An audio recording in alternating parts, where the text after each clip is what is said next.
Good afternoon, everyone. Welcome to the City of Port St. Lucie Governmental Finance Corporation meeting this Monday, March 9th, 2026 at 12:03 p.m. Madam Clerk, please call the roll. Ms. Morgan? Yes, ma'am. Mr. Pickett? Yes, ma'am. President Martin? Here, ma'am. Vice President Caraballo? Here, ma'am. Mr. Bono? Yes, ma'am. Please stand for the pledge. To the flag of the United States of America and to the republic for which it stands, one nation, under God, indivisible, with liberty and justice for all. Okay, additions and deletions to the agenda and approval of the agenda. Is there a motion? Move approval of the agenda. Second. I have a motion and a second. All those in favor? Aye. Any opposed? Motion carries. Approval of consent agenda. We have the minutes of September 8th, 2025. Motion to approve? Second. I have a motion and a second. All those in favor? Aye. Any opposed? Motion carries. Public to be heard. I have Rabbi Umaner signed up to speak. Rabbi, would you like to come forward to speak? Right now? Yep. No. It says, okay, 7A, never mind. I thought you were for public to be heard. Would anyone else like to address the Government Finance Corporation at public to be heard? Seeing no one, we'll close public to be heard. Moving on to resolution 7A, resolution 26-GFC-02. A resolution of the Port St. Lucie Governmental Finance Corporation authorizing the president or her designee or the CEO or his designee to enter into and execute the purchase and sale agreement between the Port St. Lucie Governmental Finance Corporation and Tamboni Companies, LLC for the purchase of approximately 7.36 acres of land in Southern Grove, providing for conflicts, providing for severability, and providing an effective date. Thank you. Good afternoon, Ms. Davis. Hi, good afternoon, President Martin and GFC Board, City Manager. Thank you for calling this meeting today to bring forward multiple development opportunities in Southern Grove. Before we get to the agenda items, however, I wanted to take a moment to thank our team who's been working hard to get us here today, including the legal team, who spent countless hours on agreements being brought before you this afternoon, planning and zoning, finance, public works, utilities, and of course to our city manager for his support as we are near achieving full implementation of the Southern Grove Master Plan.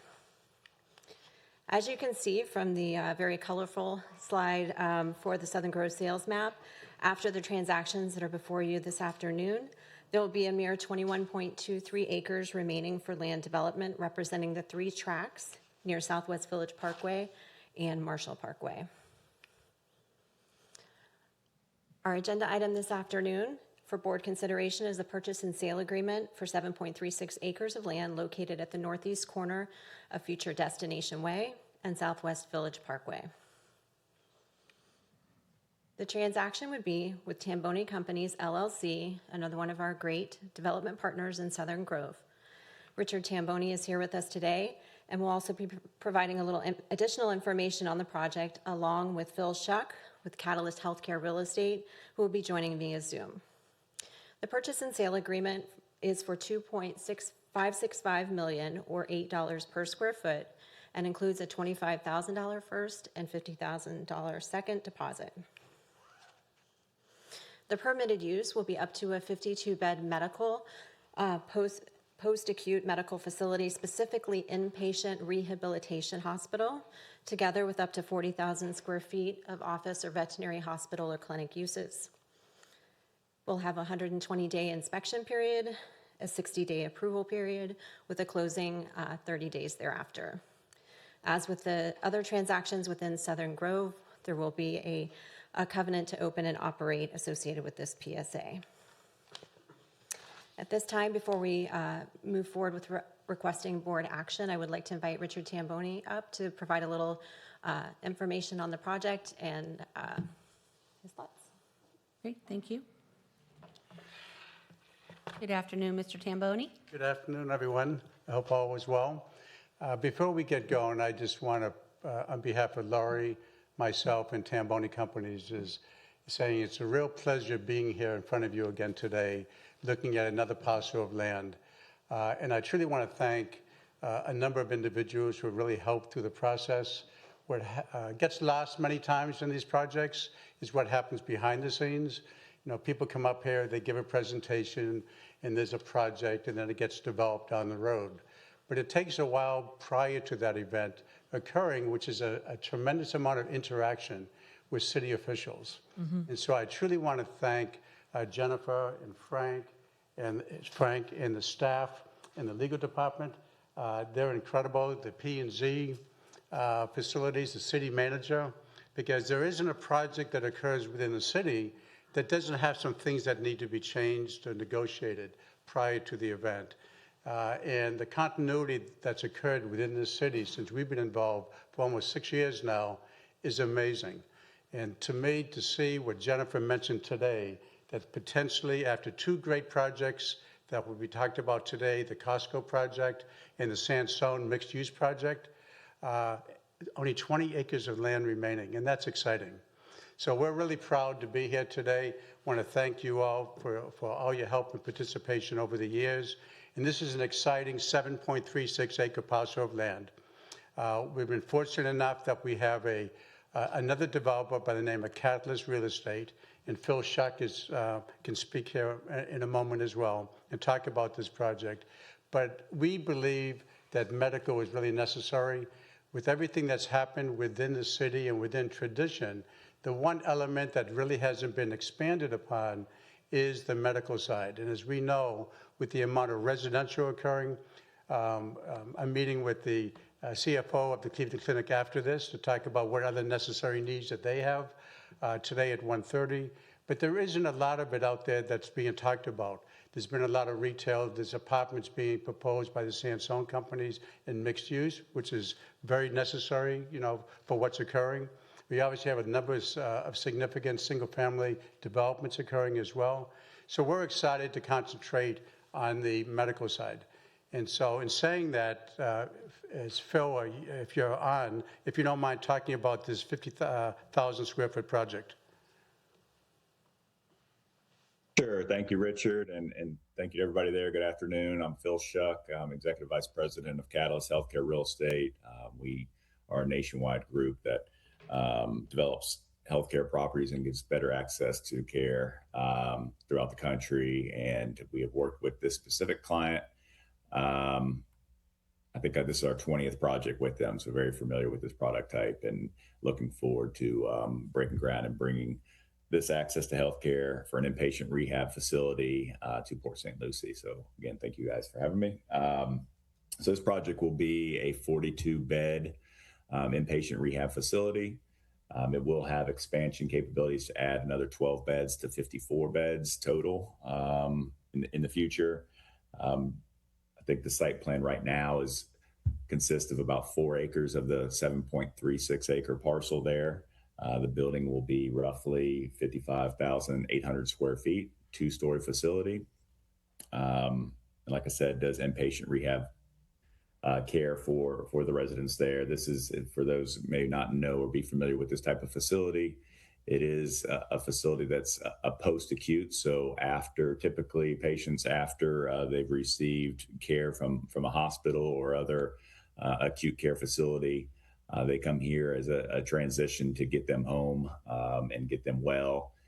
There's intensive physical therapy, speech therapy, occupational therapy that they go through. Usually a minimum of 3 to 4 hours per day, 5 days a week, but does deliver the care in an inpatient environment, like I said, to get them out of the hospital and then back into their home. The average length of stay is usually 10 to 14 days in this facility. So there is a lighter amount of traffic that comes through this property than you'd see in a normal medical facility, as most of them are going to be transports and just some visitors and staff parking. It's typically what you'd see in this type of facility. I think that gives a quick summary, but I'm happy to answer any questions or anything we have. Thank you so much. Really appreciate it. Council, do you have any questions? I do. Okay. I just wanted to say, Mr. Chamboni, thank you so much for the presentation. It's amazing that we only have 20 acres left after 1,200 acres, which we were told many years, like it was going to take many years, 20 to 30 years before we would see development. in less than just a few years, we literally have 20 acres left. So great job to the city manager and the team. And you've been with us from the beginning, Mr. Tamboni. The actual medical facility is fantastic because it's going to pair well with the Cleveland Clinic. And they have an amazing neuroscience advancement that allows you to take care of stroke patients. So I think it's going to pair very well. The only question I have is, so you said 4 acres of the 7.36 acres. Do you have any plans for the remaining 3 acres, or do you know what that may potentially be? We're gearing up to concentrate on the medical/hospital side and not do, we could do retail and lease it up pretty quickly. We just believe this is a missing link. So we're going to concentrate initially on the medical. We don't have anything definitive at this point. That's why it's always difficult to put in there what we'll be doing, because not quite sure yet. But that is the concept of what we're attempting to do. Thank you. You're welcome. Any other comments or questions? Thank you so much. Great. Thank you so much. I appreciate it very much. More medical is definitely needed, especially in this area, so I echo the comments of Vice Mayor. Thanks. Okay, I have Rabbi Umaner is scheduled to speak, is signed up to speak. Come forward, please, sir. Good afternoon. Good afternoon, Mayor, Vice Mayor, council members. I'm glad to be here today. Thank you. I'm here today because I want to share with you. Let me just pull up my notes. 1 second. Sorry. Okay. As I said, my name is Rabbi Shlomo Umaner. I'm the director of the Chabad Jewish Community Center of the Martin and Lucie counties. And it's about 3 years we've been in touch with the city looking for a parcel of land of about 2 acres in order to build a Jewish community center, a place of worship for our growing Jewish community. It would also hold a summer camp, preschool, kosher kind kitchen, and cafe, an event space, educational program for the community. For about a year, we had ongoing discussions with the CRA about getting these 2 acres. Finally, after a year, when I called back to see what's up with it, I was told we decided we're not splitting this property, and we're selling it as a whole.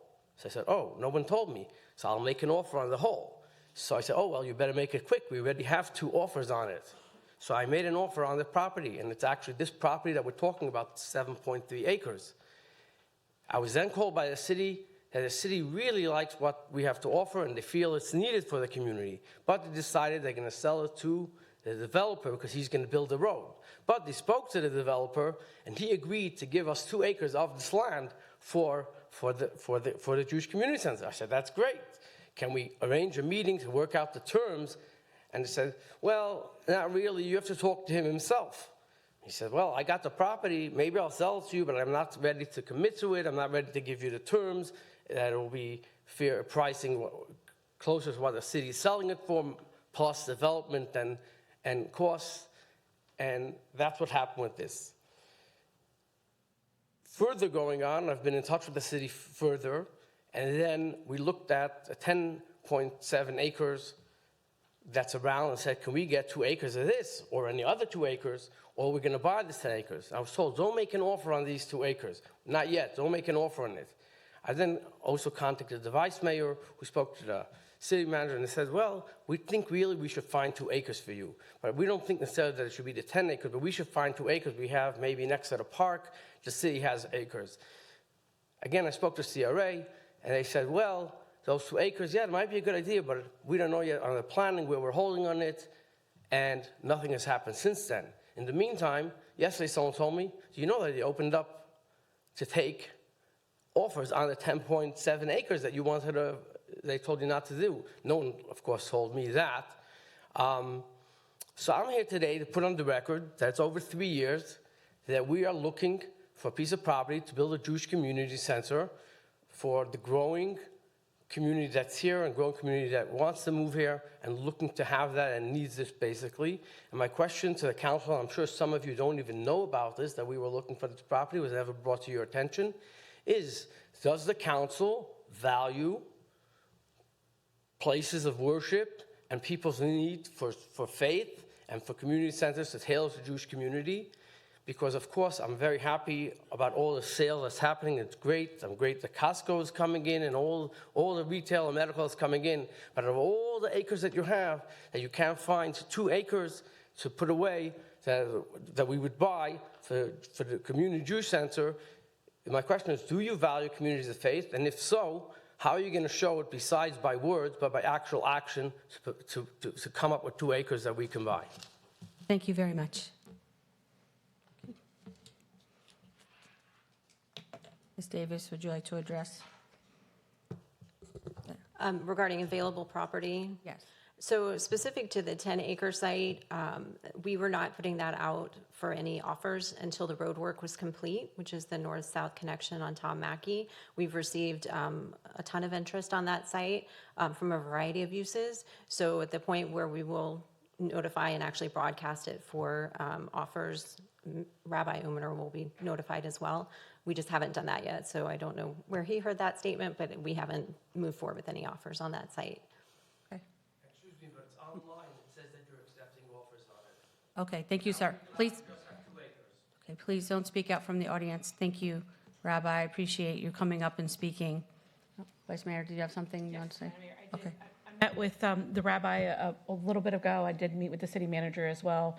And I don't know what the conversations until he just told us how it went. But yes, I mean, I think we value all members of our community, including our members of faith. And if we have land available or we need to be able to evaluate that along with everyone else that's also applying in a fair manner. I think too, just to really bring the conversation around is the notification piece. I continue to want to make sure that our application process are accessible for the general public, not just for our expert developers or our expert contractors and consumers, because not everyone's a developer that might be interested in a parcel.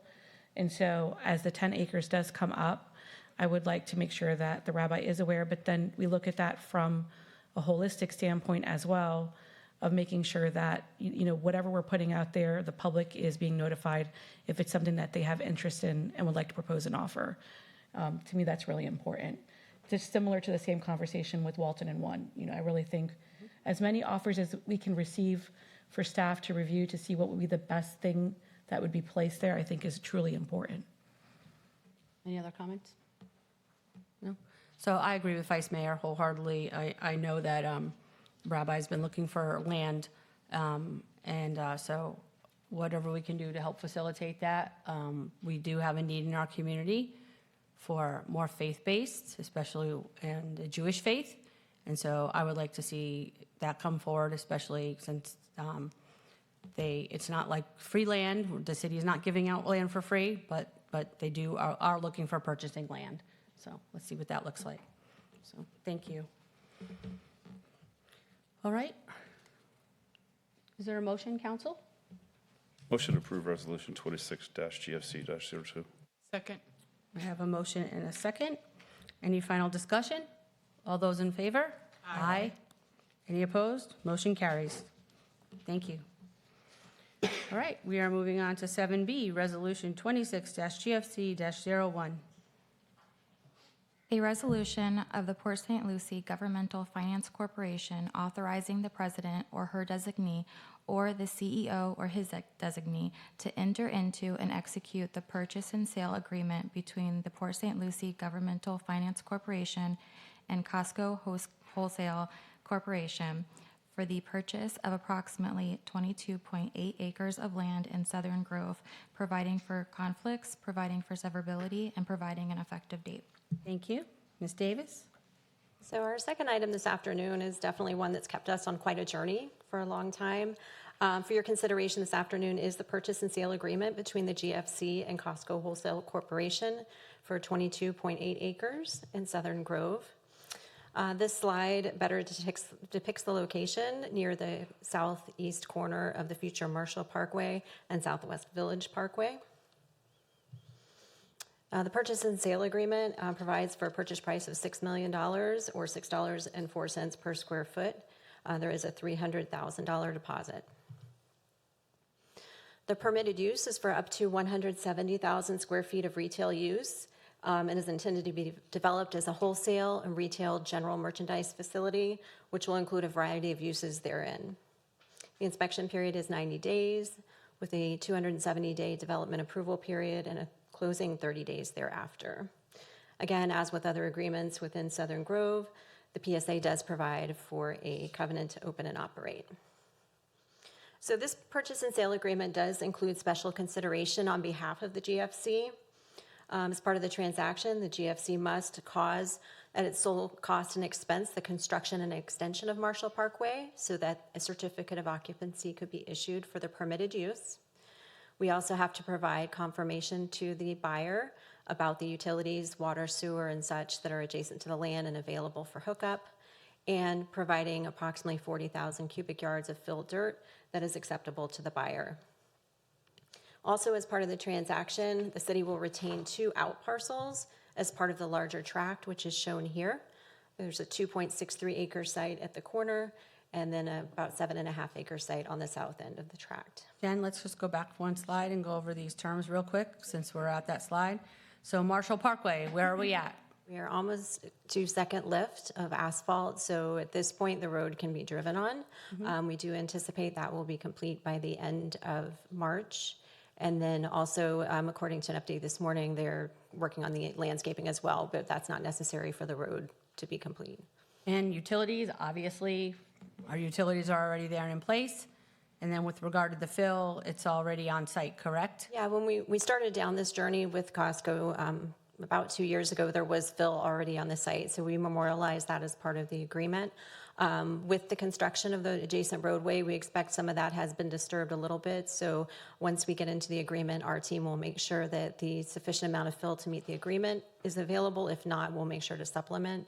Of note, you know, if this was not something we were going to be providing to them, we would have to haul this dirt off of the property, which would then incur a cost. So the fill was already sitting there from another project, so it was remaining on site, and so we will verify that.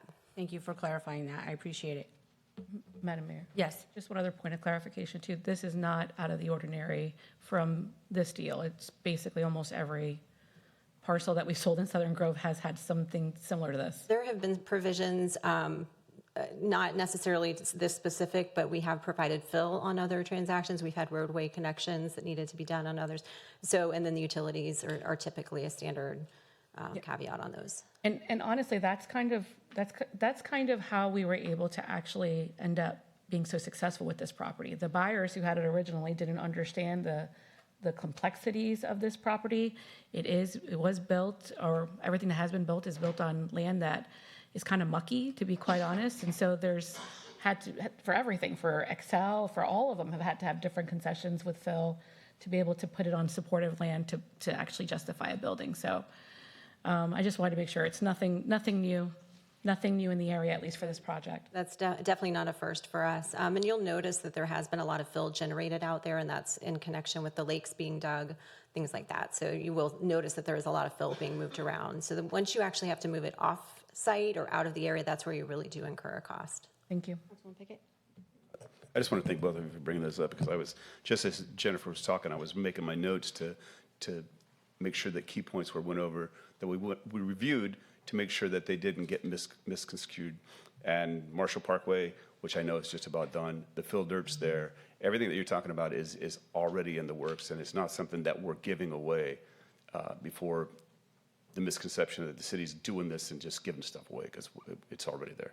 I think we have recognized really great progress with the roadwork construction, and that's been helpful for our comfort level in moving forward with negotiations with Costco. If this was a year ago and we had an unknown of the roadwork starting, you never know what's going to happen, but we're well past the first lift and coming into the second lift of asphalt, so we're going to be in good shape for getting that road able to be open to the public as a right-of-way.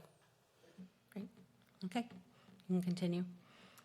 So as just mentioned, there are 2 parcels that the GFC will be retaining, one at the southeast corner of Marshall and Village and another just a little further south of the proposed warehouse. So the seller does have some restrictive covenants that would be imposed restrictive covenants that will be imposed upon us as part of this transaction. So specifically within a 1-mile radius of the project, that property that's not in a CRA, so 1 mile radius not in a CRA, the city or the GFC would be restricted from selling any property that we own now or in the future to any of these entities, which would be the Sam's, the BJ's, any other retail grocery or delivery service, alcoholic beverage retailer, Walmart, car wash, and fueling stations or tire installation. So again, for context, I did provide a map here of a 1 mile radius. So property that's not in the CRA would be the only property that this would fall under that covenant.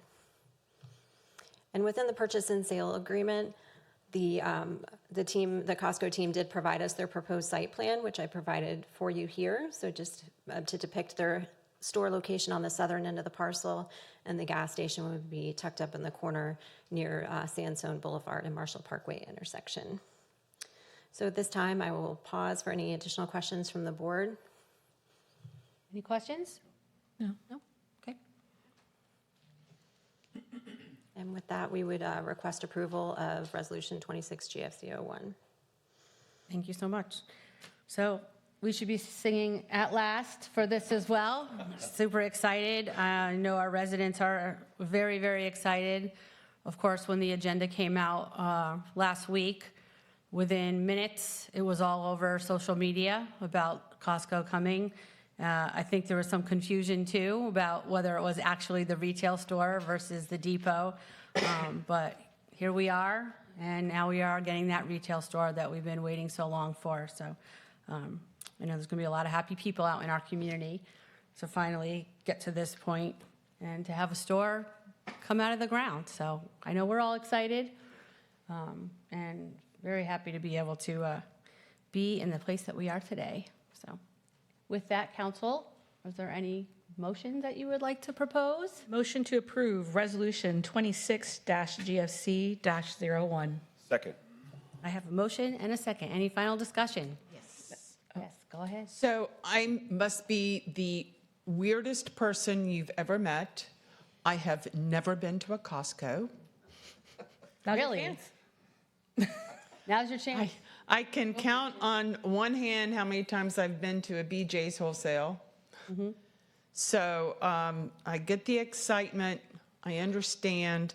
Matter of fact, Jen, you're taking me to Costco, right? I'm hoping that the time from now until closing happens a lot sooner than 390 days. Yep.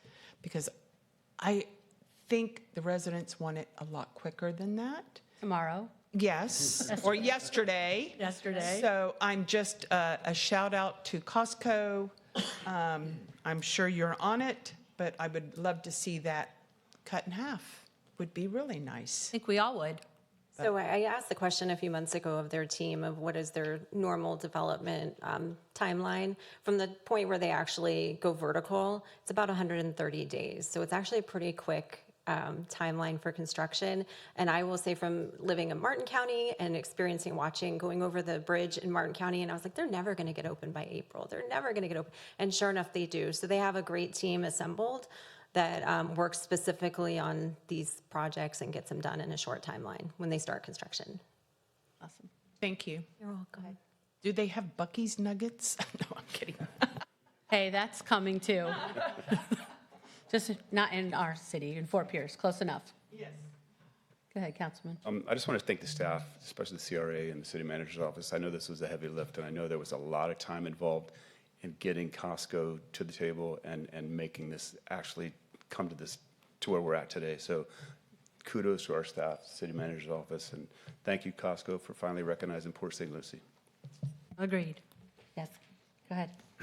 You know, this is a really proud moment for our city. I remember when I was a citizen, I wasn't on council, watching the roll out the red carpet video, offering them free land, and so I want to bring that up just because it shows how far Port St. Lucie has come. People now finally recognize what we are, and this is a big day. I mean, we were fighting for Costco to come here, and now they're paying for their land, and that's a beautiful thing. So welcome, Costco, and I'm glad you're paying for the land.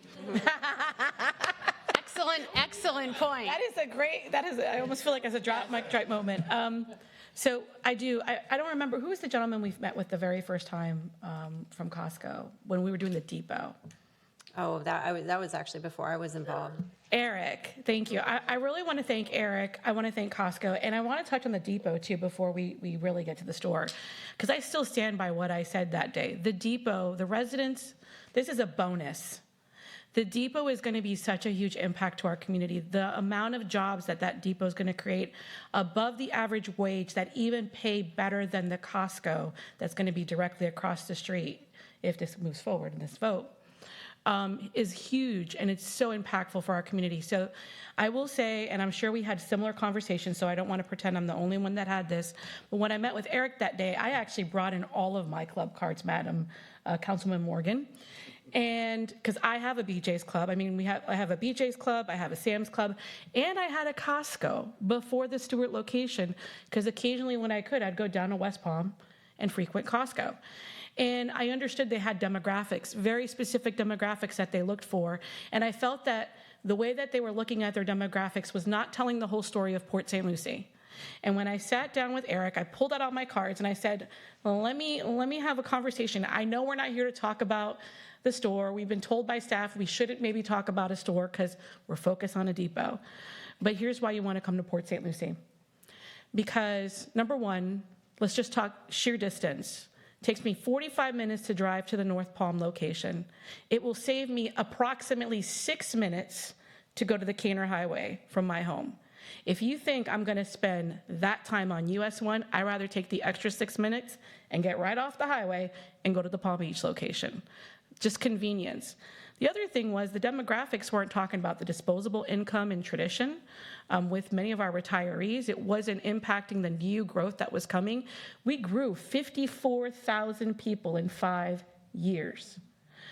And to say that we just grew one city, we grew 5 average cities in the state of Florida, because they average about 10,000 is what 411 cities average. You know, when you look at that, I said, please just relook at the numbers. And I'm sure we all said that. Please just relook at the numbers. Make sure, because the city of Port St. Lucie and its residents deserve to have this level of investment and deserve to have this level of store. And because of their strict demographics, I don't believe Costco will be the end. I believe obviously it's going to be a tractor, because everywhere I go, it's not just Costco, it's what's surrounding Costco. And so I just really want to thank staff, but I also want to thank Costco for relooking at the area, taking us serious, and finally knowing what was true. It belonged in Port St. Lucie the whole entire time. Well, I think they realized that, and I know that they did, and I had a very similar conversation with the representatives when I met with them regarding the depot, and I said, you know what, this is all great and wonderful, and we want the jobs, but you gotta bring a store. Our residents want a store as well. And I think it was about 2 weeks later when we got the call from the retail side, because there's 2 different sides of the house there, and that's when things got started, at least. And yes, it took a long time, as these deals do. That's the way it works. But yes, we're finally there, and so they know. I think they realized that they missed a good thing in the beginning, but it needed to take more time, and here we are today. So it's really great. And with that, all those in favor? Aye. Any opposed? Welcome, Costco, to Port St. Lucie. Wow. Yay. All righty. Did Scott do that graphic? I don't know who did that graphic, but we like it. Absolutely. All right, we're moving on to new business. 8A, revised letter of intent from Sansone Group for the development of the Becker Village Lifestyle Center in Southern Grove. So as a third item this afternoon, the GFC staff has been working on a refined approach to the Becker and Village Lifestyle Center development. Today, we're requesting the board's authorization to consider a revised letter of intent between GFC and the Sansone Group, another one of our great development partners in Southern Grove. Peter Crane is here on behalf of Sansone Group and will be available to answer any questions of the board if needed. The Becker Village Lifestyle Center is located at the northeast corner of Southwest Village Parkway and Becker Road. It's on approximately 60 acres. It will include up to 660 multifamily residential units, approximately 250,000 square feet of retail and commercial, a hotel, and the related infrastructure. It is intended that this project will be developed in phases over about a 3-year period. During this time, the parties will jointly market through a national marketing campaign with Sandstone Group assuming the role of master developer for the Becker Village Lifestyle Center. So upon execution of the LOI, the Sandstone will initiate the marketing efforts for the site on the commercial portion only. With Sandstone serving as master developer, they will be developing covenants, conditions, and restrictions for the site, curating design standards, constructing the necessary infrastructure to serve the site, including the integral roadway network to serve the project. So it's anticipated that the residential portion of the project, the 16.26 acre tract along Southwest Village Parkway just north of Southwest Legacy Park Drive, will be developed in 2 phases, with the first being up to 300 multifamily units. GFC will be working with Sandstone on the purchase and sale agreement for the parcel, and will be presenting that to the board for consideration once it's available. The GFC anticipates there will also be a purchase and sale agreement for the commercial portion of the project, the 43.59 acre tract along Southwest Becker Road and Village Parkway. However, unlike the residential portion, the project will be subject to a post-closing agreement in which obligations of both parties will be identified. GSC anticipates the transaction to include a reverter clause as well as a participation agreement.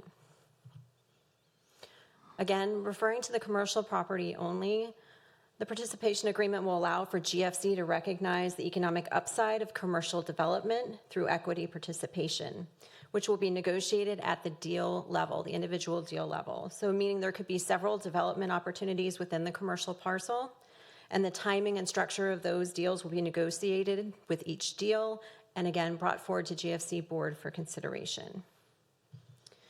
That strategy will allow GFC an opportunity to achieve a long-term revenue source.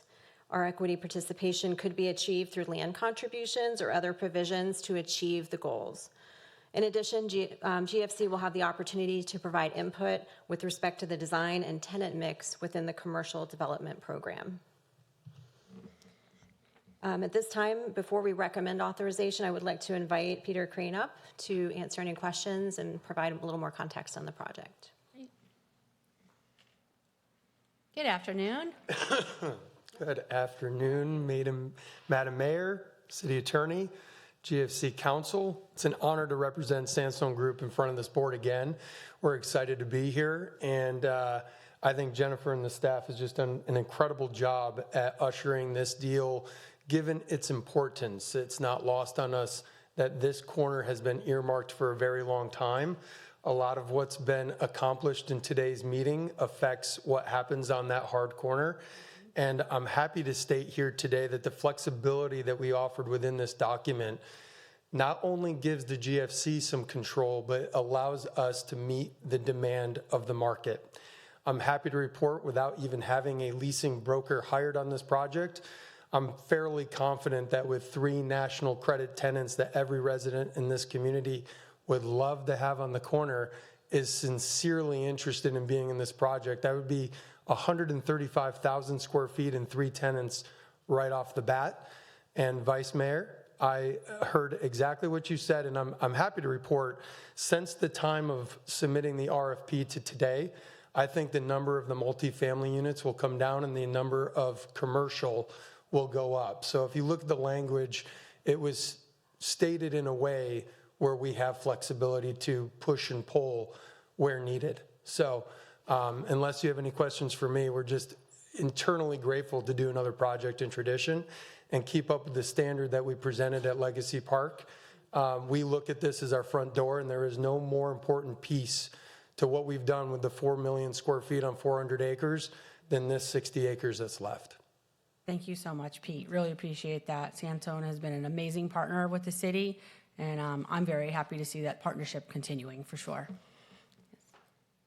Yeah, thank you so much. I really appreciate it. I think that, again, I appreciate you listening to the council and taking that direction and moving forward to really look at the parcel again. We're in flux in the city with the growth. There's just so much potential. And we've had these conversations on the board where it's like, well, rooftops have to follow, retail follows rooftops. And I'm like, not in Port St. Lucie. The population is here. Really, we need to be looking in reverse. Like, how can we get more retail to actually support the level of rooftops? And so I believe it's there just for fun. I mean, I know you've got 3 people looking at it, but let's stretch the imagination. A Tanger Outlets is between 35 and 60 acres. 39 acres is Daytona Beach. It has 80 stores. Wouldn't it be fantastic to finally give the city of Port St. Lucie something very, very special, like an outlet, like somewhere where you can actually go and shop? No more going to Vero. No more going to Jensen. Make it so for the residents because they really deserve it. So if your 3 retailers want to build a tanker and get together, I mean, I think that'd be pretty fantastic, wouldn't it? Madam Vice Mayor, with all due respect, I'd prefer to keep those 45 minutes away. I have 3 kids. I don't want them in my backyard. I guess you're telling everybody that your wife likes to shop. Is that what you're trying to tell us here? It would be more You like your frequent. wallet? I think you're going to be in the minority on that one there, Councilman. But I think it's a huge opportunity, Peter, and I'm so glad that we're leaving the residential on the back end because I do believe the commercial is going to be needed. And thank you again so much, and I'm in full support of this. Thank you. Go ahead. My biggest issue with this was the residential piece. And hearing that there's leeway honestly changes my whole perspective on the program. So I'm glad to hear you say that. I'm very excited to see what's going to come out of there, and hopefully more commercial than residential. Thank you. Well, it's important to note, too, that the entitlement's already there for the residential. This isn't new entitlements that we're granting for residential. This has already been in place as far as those entitlements for residential are concerned. And Ms. Mayor, real quickly, I believe it's entitled for 350 multifamily units, about 550 square feet of commercial. Right. And a 120-room hotel. And since that RFP, I think we've gotten substantially closer to the entitlements as opposed to meeting market demand. So the market's moving in that direction. I think it's great news, not only for us, but for the desires of the city council. And again, we're eternally grateful to be in front of you again with another project to bring some more value. Thank you so much. All right, with that, motion? Second. Any final discussion? All those in favor? Aye. Any opposed? Motion carries. Thank you so much. Congratulations. We look forward to that continued partnership. Any other issues by board members? All right, then we are adjourned.